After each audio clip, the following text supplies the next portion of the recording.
Maravillas de un nacimiento. Ese es el pensamiento de hoy. Maravillas de un nacimiento. Y vamos a leer en Lucas capítulo 2 y vamos a correr así brevemente en 24 versículos. Vamos a hacer un resumen ahora de todo lo que se nos habla acerca del maravilloso nacimiento de Cristo.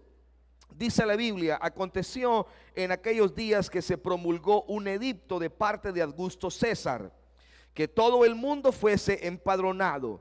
Este primer censo se hizo siendo Cirenio gobernador de Siria, e iban todos para ser empadronados, cada uno en su ciudad, o sea, en la ciudad natal, ¿verdad? Y José subió de Galilea, de la ciudad de Nazaret a Judea, a la ciudad de David, que se llama Belén, porque por cuanto era de la casa y de la familia de David, para ser empadronado con María su mujer, desposada con él, la cual estaba encinta. Pueden tomar asiento los que estaban de pie. Maravillas de un nacimiento. Ustedes saben que la Biblia es el libro más fantástico de todos los libros sobre la tierra. ¿Cuántos dicen amén a eso? La Biblia es un libro fantástico y no es cualquier libro. Nosotros tenemos la fe, la certeza bíblica de que la Biblia no solo es un libro que contiene historias, fábulas, anécdotas, parábolas. Nosotros también sabemos que la Biblia contiene la palabra de Dios también. Son las palabras de Dios para nosotros y es la regla infalible de fe y conducta que nos conduce superior a la conciencia, pero no contraria a la razón, hermanos. Así que déjenme hablarles un poquito acerca del contexto histórico. Para los griegos, la historia se desarrollaba en círculos. Los griegos decían, o dicen, la filosofía griega dice que la historia es un ciclo donde las personas están y la vida está en un constante ciclo, pero según la Biblia, la historia se desarrolla en línea recta, es decir, que la historia tiene un comienzo y también va a tener un final, y ese final es la victoria absoluta de Cristo sobre el mal y la recompensa de Dios sobre sus hijos también. Entonces, en la Biblia tenemos puntos de partida, puntos de llegada. La profecía bíblica es con adverbios de partida, con adverbios de llegada. Por lo tanto, la Biblia describe que la historia es en línea recta. Y aquí la Biblia nos da varios detalles históricos acerca del nacimiento de Cristo. Para las personas que niegan el nacimiento de Cristo, tenemos varios datos aquí históricos, comprobados no solo por la Biblia, sino por escritores de la época como Ganglio, como Josefo. Dice la Biblia no es un simple libro de leyendas y de mitos, sino es un libro que contiene historia. Dicha historia comprueba la veracidad de la Biblia. Augusto César, por ejemplo, es uno de los personajes que se mencionan en el capítulo 2 de Lucas. Y Augusto César fue el emperador en los tiempos del nacimiento de Cristo, ¿verdad? El imperio romano normalmente hacía los censos cada 14 años. Cada 14 años hacía un censo. Y da la casualidad, no diría yo casualidad, pero para que me entiendan, da la casualidad de que justamente en la época que María estaba a punto de dar a luz a su hijo Jesús, ¿verdad? Da la casualidad, que no es casualidad, de que tocó en ese año el censo.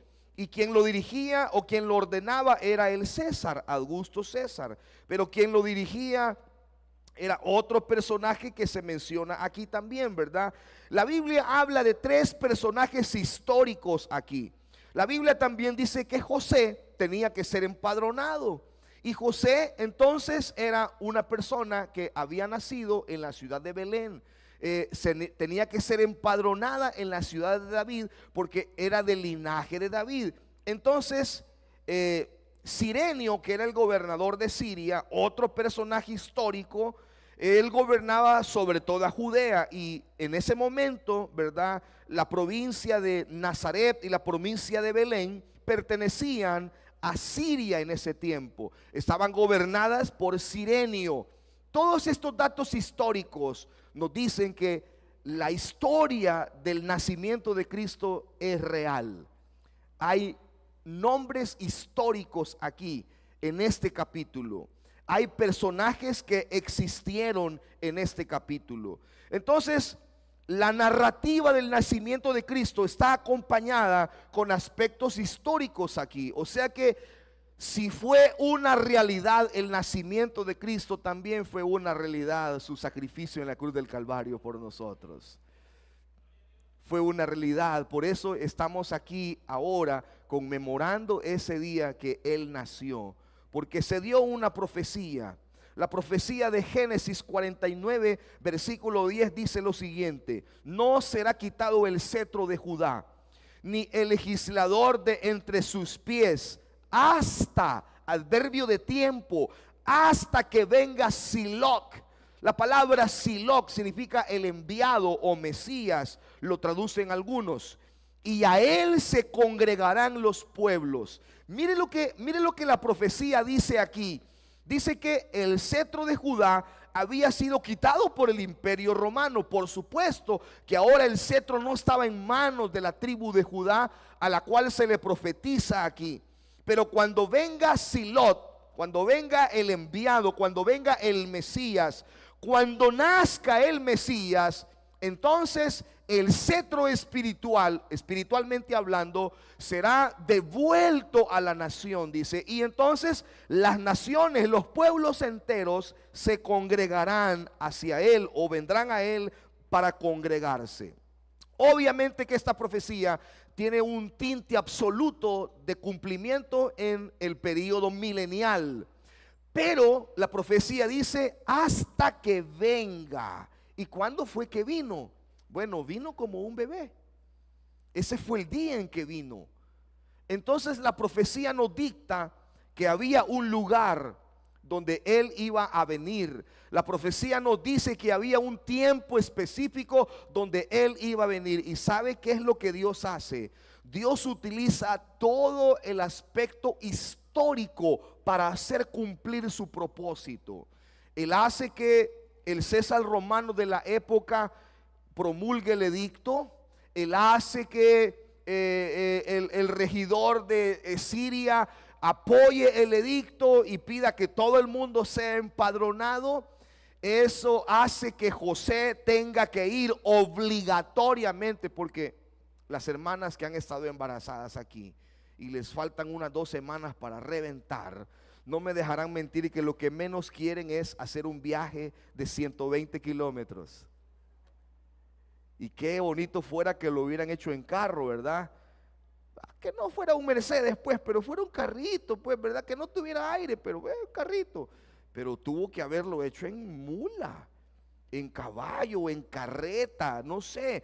Pero habrá sido muy incómodo. Entonces, en los planes de José y María no estaba viajar a la ciudad de Belén esa fecha, porque ellos estaban esperando que su hijo naciera pues donde vivían, en Nazaret. Pero tuvieron la obligación, porque no era cuestión de que si querían ir a empadronarse, tenían que ir a empadronarse. Era un delito si no se iban a empadronar y podían tener problemas legales con el imperio romano. Así que Dios utilizó este acontecimiento histórico para que se cumpliera otra profecía de que el Mesías tenía que nacer en la ciudad de David. La profecía que Lucas describe aquí, que Lucas nos recuerda el edicto. Lucas nos habla de Augusto César. Lucas nos habla de Cirenio, gobernador de Siria. Lucas nos habla de que José tuvo que ir de Galilea a la ciudad de Nazaret hacia Judea, a la ciudad de Belén. Dice que tuvo que ir por asuntos del empadronamiento para ser empadronado él y su mujer, su esposa. Y aconteció, dice el versículo 6, que estando ellos ahí, se cumplieron los días de su alumbramiento, y dio a luz a su hijo primogénito, y lo envolvieron en pañales y lo acostaron en un pesebre, porque no había lugar para ellos en el mesón. No estaba en los planes de José hacer este viaje, para la ciudad de David. Entonces Dios usó las circunstancias. Ustedes piensan, nosotros pensamos que Dios nos controla la historia, pero Dios es el Dios que controla la historia, amado hermano. Usted piensa que las cosas que ocurren a su alrededor son producto de la casualidad, pero nada de lo que pasa en medio de nosotros es producto de la casualidad. Todo está orquestado por un plan perfecto de Dios. Todo. Yo escuchaba un día a una persona diciendo: Señor, maldigo mi carácter. ¿Por qué me hiciste con este carácter tan feo, Señor? Es que yo no tengo las maneras de decir las cosas. Y estaba orando, hablando feo acerca de su persona, de su carácter. Yo me puse a pensar, bueno, ¿quién le dio ese carácter? ¿Quién le dio ese temperamento? Dios. Dios hizo así a esa persona. Ahora, no la hizo malcriada, ¿verdad? Pero Dios le dio ese temperamento impulsivo para que esta persona, bajo el gobierno del Espíritu Santo, pueda utilizar este carácter echado para adelante, aguerrido, para salir adelante en la vida. ¿Cuántas madres aquí han sacado adelante a sus hijos ellas solas? Porque tuvieron un papá irresponsable, un esposo irresponsable. Y si esa mujer hubiera sido así, ¿verdad? Toda tímida, que no le habla a nadie, pero no, ella salió a buscar trabajo, se rebuscó. Su carácter sirvió para sacar adelante a su familia. Porque todo lo que pasa alrededor de nosotros tiene un propósito. Tiene un propósito. Yo fui pastor en un hogar de niños huérfanos, cuyo fundador había también sido huérfano.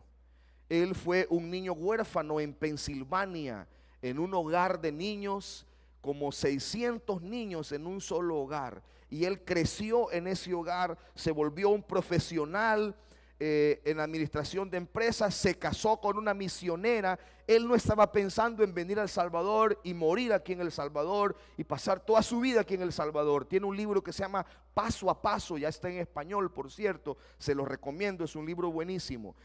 Pero cuando él se casa con la misionera, por ende se volvió misionero, ¿verdad?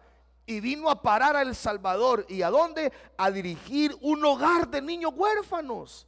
Así que él, siendo un niño huérfano de padre y madre, entendía perfectamente qué es lo que sentían esos niños, porque nada de lo que pasa a su alrededor es producto de la casualidad. Todo tiene un plan perfecto de parte de Dios, y lo vemos aquí en la palabra del Señor, como el censo fue usado por Dios para que Jesús naciera donde la profecía decía que tenía que nacer. ¿Cuántos alaban al Señor por eso? Ahora, hay 3 eventos en el nacimiento de Cristo. Y Miqueas, acompáñenme a Miqueas. Miqueas capítulo 5 versículo 2 dice lo siguiente: pero tú, Belén Efrata, pequeña para estar entre las familias de Judá, de ti me saldrá el que será Señor en Israel, y sus salidas son desde el principio y desde los días de la eternidad. Miqueas profetizó el censo utilizado para que la profecía de Miqueas se cumpliera. Dice Miqueas: de ti me saldrá el libertador. Y sus orígenes, sus inicios, no son el día que nació, sus inicios son desde las eternidades. O sea que Miqueas está profetizando 3 cosas. Uno, ¿a dónde iba a nacer Jesús? Miqueas profetizó que Jesús tendría que nacer en la ciudad de David. Ahí en Belén tenía que nacer. También Miqueas profetiza que el niño que iba a nacer no era cualquier niño, porque sus orígenes eran desde la eternidad. O sea que Miqueas está profetizando que Jesús es Dios. Él dice que Él es Dios. Y dice que este será el Señor de Israel. O sea, está diciendo cuál iba a ser su función, que era salvar a la humanidad. Entonces, esta profecía se dio 650 años del nacimiento de Cristo. Y fue el censo que Dios usó para que se cumpliera la profecía. Ahora vamos a Mateo. Mateo capítulo 2, versículos 5 y 6 dice lo siguiente: ellos le dijeron, en Belén de Judea. Esta es una conversación que están teniendo religiosos de la época con el César. Y está diciéndole, ellos le dijeron, en Belén de Judea, porque así está escrito por el profeta: tú, Belén, de tu tierra de Judá, no será más pequeña entre los príncipes de Judá, porque de ti saldrá un guiador que apacentará a mi pueblo Israel. Que era Belén, la casa de pan significa Belén. Muchos sabían acerca del nacimiento de Jesús en Belén. Muchas profecías. La mayoría de las personas religiosas de la época en tiempos de Jesús conocían la profecía, porque cuando el César les pregunta, miren, ¿a dónde es que iba a nacer? Inmediatamente dicen, la profecía dice que nacería en Belén. Así está escrito por los profetas. O sea que medio Israel conocía la profecía. Qué triste es que algunas personas conozcan cosas básicas de Dios, pero no lo honren por ese conocimiento que tienen. Usted sale a la calle y le pregunta a alguien, mire, ¿usted cree en Dios? ¿Usted piensa que Jesús es Dios? Si le pregunta de la Navidad a las personas y le dicen, la Navidad es el nacimiento de Cristo, celebramos el nacimiento de Cristo. Todos saben lo que significa la Navidad. Ellos saben que es más que pavo, ¿verdad? En salsa navideña. Ellos saben que es más que comida, que regalos, que cohetes, ¿verdad? No, ellos saben que es más que eso. Ellos saben que se conmemora el nacimiento de Cristo. Medio mundo sabe eso. Hasta en países musulmanes donde es prohibida la predicación del evangelio, esta fecha es la única fecha donde se puede predicar. Ya me pasé a misiones, porque ustedes saben que yo siempre meto misiones, ¿verdad? En India, por ejemplo, en los sectores al norte de India, donde es prohibida la predicación del evangelio, se aprovecha esta época para hablar, y la gente dice, ahora es la fiesta de los cristianos, y van a la fiesta de los cristianos, y ellos saben que celebramos el nacimiento de Jesús. También los religiosos de la época sabían que celebraban que era el nacimiento de Jesús, pero nadie fue a conmemorar el nacimiento de Cristo. Nadie fue a alegrarse y a alabar a Dios por el nacimiento del Mesías. Conocían la profecía, pero no estaban enterados de que Jesús había nacido. Lo importante de esta fecha, hermanos, es estar sabedores que Jesús ha nacido en nuestro corazón.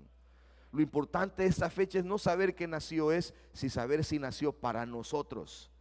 Porque dice, he aquí os doy un Salvador, no dos, no tres. Y dice, les doy, porque Jesús es el regalo de esta noche. Jesús es el regalo de la salvación de esta noche. He aquí os he dado, dice, un Salvador que es Cristo el Señor. Así que démonos cuenta que muchas personas conocían la profecía. Y luego regresando a Lucas, dice que este es el Dios de la Biblia. ¿Por qué? Porque dice que hace que las cosas sucedan como Él quiere que sucedan. Miren lo que dice Isaías, y me gustaría leerles este versículo. Isaías capítulo 14, es un versículo increíble.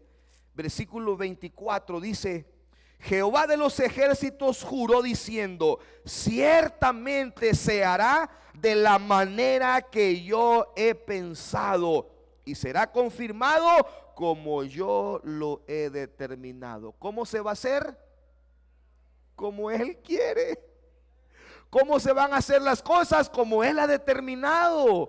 ¿Cómo se van a llevar a cabo los acontecimientos? Como Dios los ha planeado. Nada se le sale de las manos. Ese es el Dios que tenemos. Si Él quería que naciera su hijo en Belén, iba a hacer cualquier cosa para llevar a José a Belén.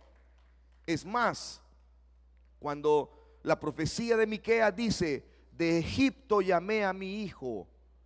Pero ¿cómo es eso?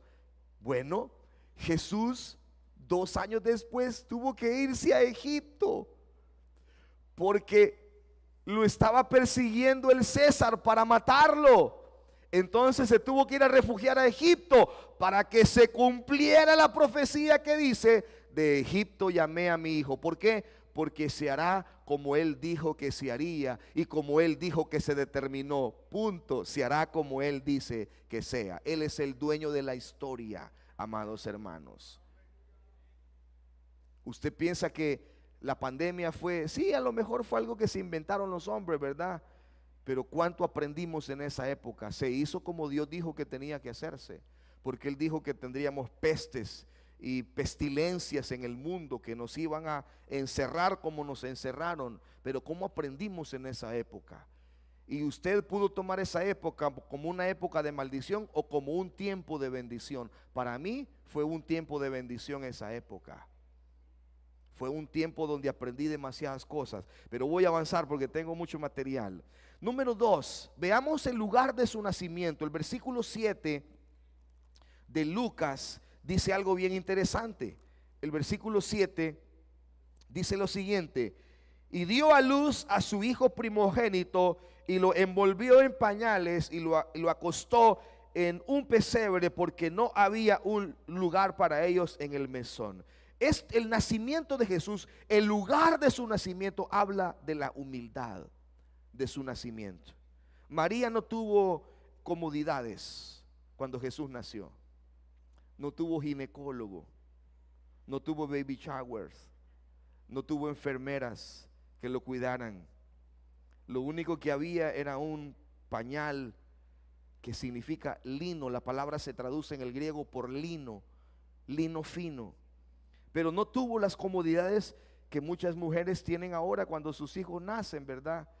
Hay un doctor de cabecera, un ginecólogo, un enfermero, un anestesiólogo.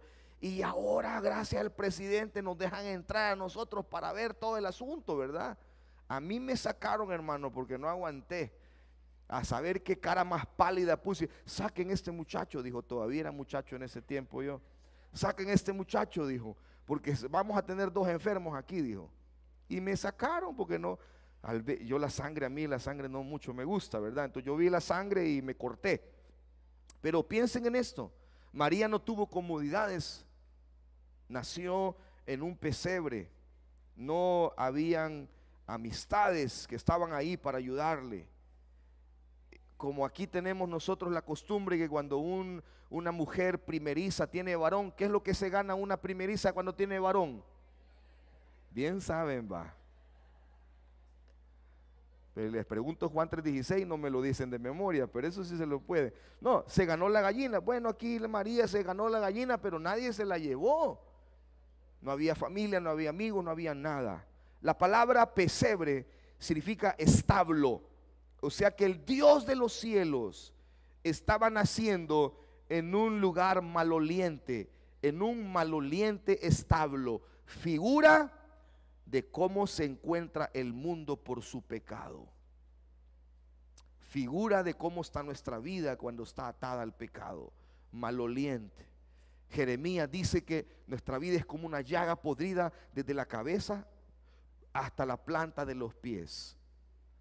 Hay mucha gente que se ofende cuando uno le dice eso, ¿verdad? Que somos una llaga. Hay hasta una alabanza que dice: una llaga podrida era mi vida. Y hay gente que no le gusta cantar eso, dice: no, yo no era una llaga podrida, ¿cómo va a creer? Pues sí, la Biblia dice que sí. ¿Qué le vamos a hacer? Porque el pecado apesta.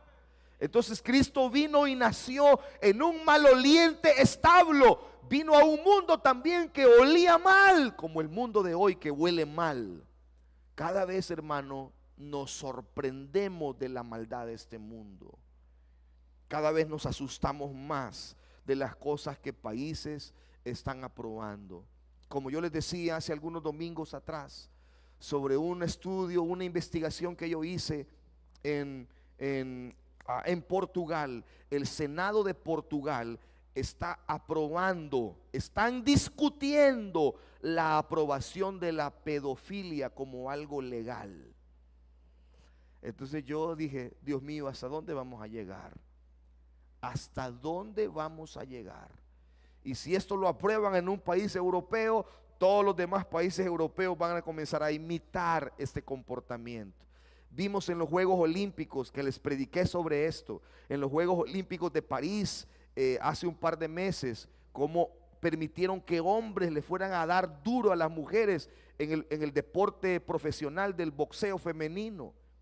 Travestis estaban, pero son hombres, golpeando a mujeres en el cuadrilátero, ¿verdad? Y claro que iban a ganar, pues, y por supuesto, anatómicamente los hombres son más fuertes. Tal vez no todos, pero la mayoría, ¿verdad? Algunos, yo me pongo a pelear con una mujer profesional y salgo valiendo, hermano, pero ese tipo era un profesional, pues, ¿me entiende? Entonces, ¿hasta dónde vamos a llegar? El lugar del nacimiento de Jesús es una figura del mundo en el que vivimos. Número 3, y esto es hermoso, los ángeles y los pastores. En el versículo 8 de Lucas 2 dice lo siguiente: habían pastores en la misma región que velaban y guardaban las vigilias de la noche sobre su rebaño. Y he aquí, se les presentó un ángel del Señor, y la gloria del Señor les rodeó de resplandor, y tuvieron gran temor. Pero el ángel les dijo: no temáis, porque he aquí os doy nueva de gran gozo, que será para todo el pueblo, porque os ha nacido hoy en la ciudad de David un Salvador, que es Cristo el Señor. El anunciamiento de este ángel dice, cualquiera podría pensar, hermanos, que un ángel no se le aparecería a humildes pastores, pero sí, la Biblia dice que Dios escogió lo más vil, lo más menospreciado, lo que no era, para avergonzar a aquello que se cree algo aquí en la tierra. Y sí, Dios se le apareció a humildes hombres. Analicemos estas 4 cosas que se describen aquí. Primero, los pastores, dice, se llenaron de temor. ¿Por qué? Porque este es el sentimiento del ser humano cuando se encuentra con la divinidad o cuando se encuentra con algo divino. Y vemos muchos ejemplos en la Biblia. Cuando Juan vio al Señor, dice que cayó como muerto, se desmayó. Elías se desmayó cuando tuvo un encuentro con Dios. Jacob se desmayó, se descoyuntó. Solo con que el ángel le pusiera el dedo en la cadera, ¿cómo se dice? Descoyuntó de la cadera, y entonces el tipo caminaba renco. Un toquecito de un dedito así, el ángel lo dejó noqueado, ¿verdad? Entonces, esa es la reacción normal cuando un ser humano tiene un encuentro de esta naturaleza. La vida de la persona es transformada cuando tiene un encuentro. Cuando Isaías tuvo el encuentro con Dios, dijo: ay de mí, porque hoy sí me morí, dijo Isaías, porque mis ojos han visto al Dios de los cielos. Y la santidad de Dios hizo ver en Isaías que él era un pecador, y dijo: ay de mí, porque soy hombre de labios inmundos y habito en un lugar donde hay gente de labios inmundos también, y mis ojos han visto a Dios. Ya valí, dijo él, hoy sí me morí. Pero el Señor tomó unas tenazas encendidas por un ángel y las puso sobre su boca. No lo quemó, simplemente limpió su pecado, dice la Biblia. Pero esa es la reacción natural cuando estamos frente a Dios. Una necesidad de santidad. Los pastores velaban las vigilias de la noche. Usted sabe que la noche judía tiene 4 vigilias. A ver si me acuerdo. De 6 a 9, de 9 a 2, a 9, 10, 11, 12, de 12 a 3 y de 3 a 6. Así que los ángeles se aparecieron en la madrugada, probablemente en la 3ª vigilia de la noche, entre la 3ª y 4ª vigilia de la noche. Y tuvieron temor, una reacción normal. La palabra pañales en el hebreo significa lino. El lino, como ustedes saben, en profecía bíblica, significa justicia. Así que Cristo nació vestido de la justicia de Dios. La Biblia dice que nuestras ropas no eran ropas justas. ¿Qué le dijo el Señor a Zacarías, a Zorobabel y a Josué?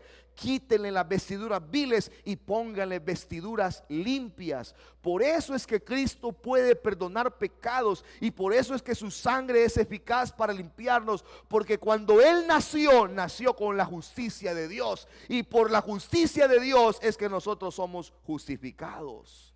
Él nació en pañales, nació con la justicia de Dios. Luego dice que mientras los ángeles, el ángel está diciéndole estas cosas, dice que las huestes espirituales de los ángeles, huestes, o sea, miles de miles de miles de ángeles. Óigame, si uno le dio miedo, ahora de repente los pastorcitos vienen para todos lados, y dicen los eruditos bíblicos que esta es la concentración más grande de ángeles sobre la tierra, el nacimiento de Cristo. Vuelen con su imaginación unos 30 segundos. ¿Cómo habrá sido esto? Haber estado ahí ese día y mirar esos millares de ángeles celebrando el nacimiento de Cristo. Ellos lo celebraban y ni siquiera era para ellos que Jesús estaba naciendo. Jesús no estaba naciendo para los ángeles, pero ellos celebraban su nacimiento. Jesús estaba naciendo para nosotros. He aquí, les doy un Salvador, que es Cristo el Señor. Él guiará a su pueblo. Pero los ángeles celebraron, el cielo se alegró. Por eso es que cuando un pecador se arrepiente, dice la Biblia en Lucas, el cielo se pone de fiesta. Piensen en esto, huestes. Jesús no fue visitado por amigos ni por gente importante, pero fue visitado por millares de ángeles. Cuando un hijo de nosotros nace, y nace, es marcado para Dios. Yo creo que cuando nuestros hijos nacen, son marcados para Dios. Y yo nunca he visto ángeles en el nacimiento de mis hijos, pero sé que hubieron ángeles en el nacimiento de mis hijos, porque yo los consagré a Dios desde el día en que supimos que estaban concebidos en el vientre de mi madre, de mi esposa. Yo sé que hay ángeles, así como cuando alguien muere. Dice la Biblia que cuando Lázaro murió, los ángeles de Dios llevaron su alma al seno de Abraham. Y dice, y el rico murió, dice, no dice quién lo llegó a traer, pero usted ya sabe quién lo llegó a traer. Pero la Biblia es ética, no dice quién lo llegó a traer. Pero a Lázaro dice que ángeles. Así como cuando una persona, un alma viene al mundo, y cuando un alma se va de este mundo, hay ángeles que están presentes, amado hermano. Quizás su hijo no nació en el diagnóstico. Quizás, bueno, nosotros no nacimos en hospitales. Los de mi generación y más abajo de mi generación no nacíamos en los hospitales, nacíamos en las casas con parteras, ¿verdad? No importa si usted nació en la casa. Allí, la semana pasada estaba escuchando yo a un predicador que dice que él nació en la ambulancia. Así que en la partida de nacimiento dice que ¿a dónde nació? En la calle no sé qué, una calle en Estados Unidos, ¿verdad? Y le ponen el nombre de la calle. Y solo faltó, dice él, que le pusieran a los kilómetros de velocidad que iba la ambulancia, dice. Pero nació en la calle. Nació en la calle. No importa dónde nacieron sus hijos, dónde nació usted. Si nació en un hospital lindo, o nació en su casa, o en un hospital público, a la par de una enfermera un poco tosca, cansada, no importa. Quiero que sepa que el nacimiento de sus hijos es importante para Dios, porque ángeles llegan a recibir ese nacimiento. Dele gloria a Dios. Ahora, mire esto. Y dice que glorificaban a Dios en las alturas. Dice, glorificado sea Dios en las alturas y paz sobre la tierra. El nacimiento de Cristo trajo glorificación a Dios y trajo paz al mundo. La palabra paz es eirene, que significa unir dos cosas que estaban separadas. Cristo nos unió a Dios. La Biblia dice que Él vino a traer paz y alabanza a Dios. Entonces Cristo es, si una persona no tiene a Cristo como su Salvador, no puede tener ni paz consigo mismo, ni paz con las personas, porque la palabra paz es unir dos cosas que están separadas. Y miren este dato interesante que encontré en internet. La paz en la tierra. Es interesante que durante 6,000 años de historia de la humanidad, un poco más de 6,000 años, según el Instituto de Investigación de la Paz en Suecia, Estocolmo, la humanidad solo ha tenido 25 años de paz. Porque el mundo siempre ha vivido en guerras y revoluciones. Y dicen algunos eruditos bíblicos que parte de esos 25 años de paz que el mundo ha experimentado, una parte se vivió en ese tiempo que Jesús nació, porque Roma había logrado una paz en el globo en ese tiempo, pero fue una paz muy cortita. Óigame, de 6,000 años de existencia de la humanidad, solo tener 25 años de paz, esto es algo muy triste. Quiere decir que el mundo en el que vivimos es un mundo en guerra. Dice, y buena voluntad para con los hombres. Esto es que tú no podrás tener paz interior, ni paz con los que te rodean, hasta que hagas la paz con Dios. No podrás tener paz con nadie hasta que logres la paz con Dios por medio de Jesucristo. Así lo anunciaron los ángeles. Los ángeles dijeron, y buena voluntad para con los hombres. Que los hombres se lleven bien, que usted cree en la voluntad de un hombre, que cree en la voluntad de una persona. Versículo 15 dice que los pastores se apresuraron a ir a ver a Jesús y contaron lo que habían visto y oído. Eso es lo que tenemos que hacer hoy al salir de este lugar, y nos vamos a topar con los tíos, con todo el mundo allá en la casa. Contémosle apresurosamente lo que Jesús ha hecho por nosotros. En el versículo 20 dice que volvieron glorificando y alabando a Dios. ¿Qué aprendemos de esto? Que Dios escogió lo vil del mundo y lo menospreciado para avergonzar a lo sabio, lo vil para avergonzar a lo fuerte, lo débil para avergonzar a lo fuerte. Primera de Corintios 1:23 dice que Dios se reveló a gente humilde para que la gente humilde lo diera a conocer. Fueron esos pastores humildes. Y finalmente vemos un pacto aquí de la circuncisión. Versículo 21, acompáñenme, ya voy a terminar. Versículo 21 dice: cumplidos los 8 días para circuncidar al niño, le pusieron por nombre Jesús. El pacto de la circuncisión está en Génesis 17. Y en Génesis 17, cientos de miles de años antes que se descubriera la ciencia de la circulación de la sangre, la Biblia ya sabía cómo funciona el cuerpo humano. Fíjense este dato científico de la Biblia.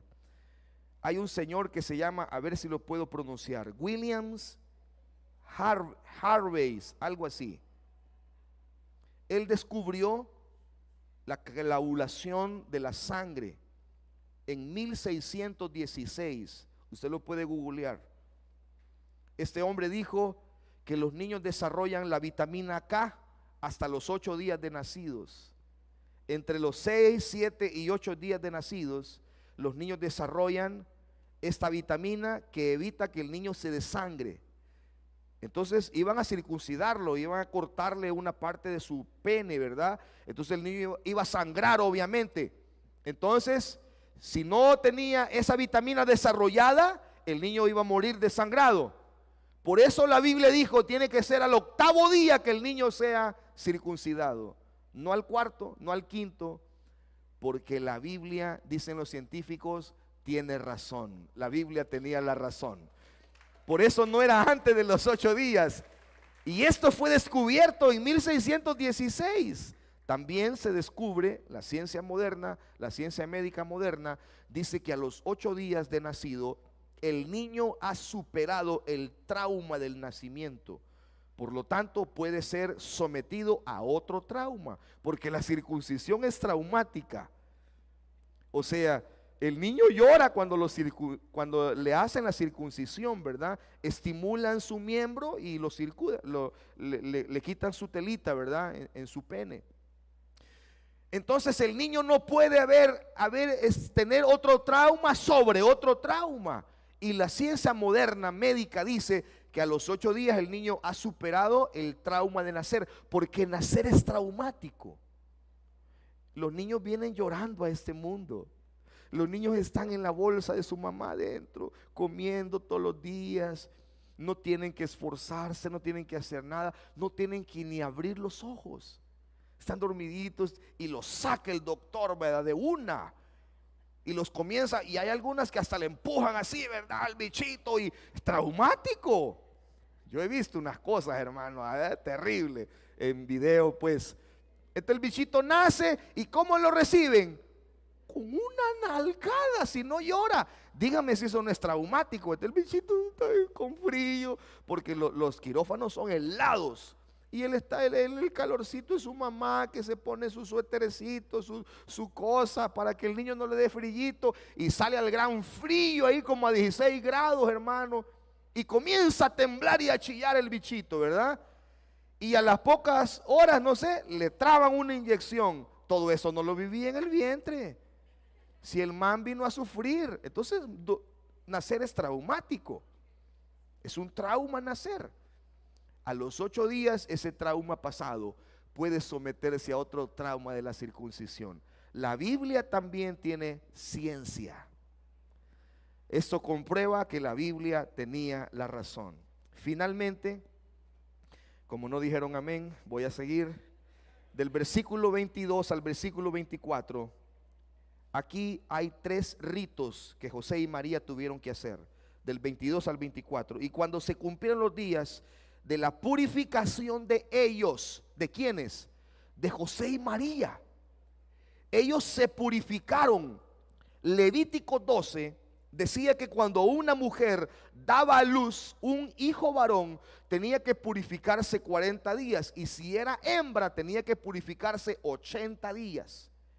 El esposo y la esposa tenían que purificarse, un rito de purificación después de haber tenido un bebé. ¿Por qué tuvieron que purificarse? La pregunta. Porque José y María se consideraban impuros de nacimiento. Solo hay un personaje en la Biblia, en la historia de la humanidad, que fue puro desde el nacimiento y sin pecado desde el nacimiento: Cristo Jesús. Por eso María tuvo que someterse al rito de purificación por 40 días con José, porque no eran perfectos. Eran seres humanos, pecadores igual que usted y yo, con grandes privilegios, no los podemos negar, porque María, el privilegio de tener a Jesús en su vientre es el honor más grande que una mujer pudo haber tenido. Pero ella se sometió a la purificación de Levítico 12. Primer rito. Segundo rito, dedicaron al niño, dice el versículo 23. Y como está escrito en la ley del Señor, todo varón que abre la matriz será llamado santo al Señor. En Éxodo capítulo 13, versículo 2, dice: todo primogénito que abre matriz, mío es, dice Dios. Es de Dios. Los primogénitos son de Dios. Yo soy de Dios. Soy el primogénito, hijo de mi mamá. Mi primo es de Dios, porque es el primogénito hijo de mi tía. Los hijos primogénitos somos bendecidos por Dios, porque somos de Dios. Somos los que rompimos la matriz de nuestras madres y somos especiales. Yo tengo un montón de hermanos y les digo yo a mi último hermano: vos saliste feíto, porque ya mi mamá no tenía fuerzas para dar a luz, y toda la fuerza la agarramos los primeros, le digo yo. Eso no es cierto, estoy bromeando, pues, ¿verdad? Así que consagraron a su hijo varón, lo dedicaron a Dios. Eso es lo que hacemos cada segundo domingo aquí en la iglesia. Usted dedica a sus hijos a Dios y los consagra para Dios. Y el tercer rito, ofrecieron sacrificios, dice el versículo 23.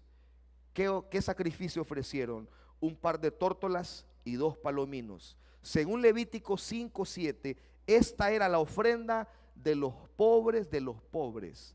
La gente más pobre es la que solo podía dar 2 tórtolas y 2 palomitas. Así que los padres de Cristo eran gente pobre. Segunda de Corintios 8:9 dice que Él, siendo rico, se hizo pobre para enriquecernos a nosotros. Entonces el nacimiento de Cristo contiene nuevamente una cosa importante para nosotros. Él decidió nacer en una familia pobre y vivir pobremente para que nosotros fuéramos enriquecidos en Él, dice la Biblia. José y María hicieron estos 3 ritos y con esto finalizaron el nacimiento de Jesús y cumplieron la palabra del Señor. Por eso es que le damos tanta relevancia al hecho de que Jesús nació, mis hermanos.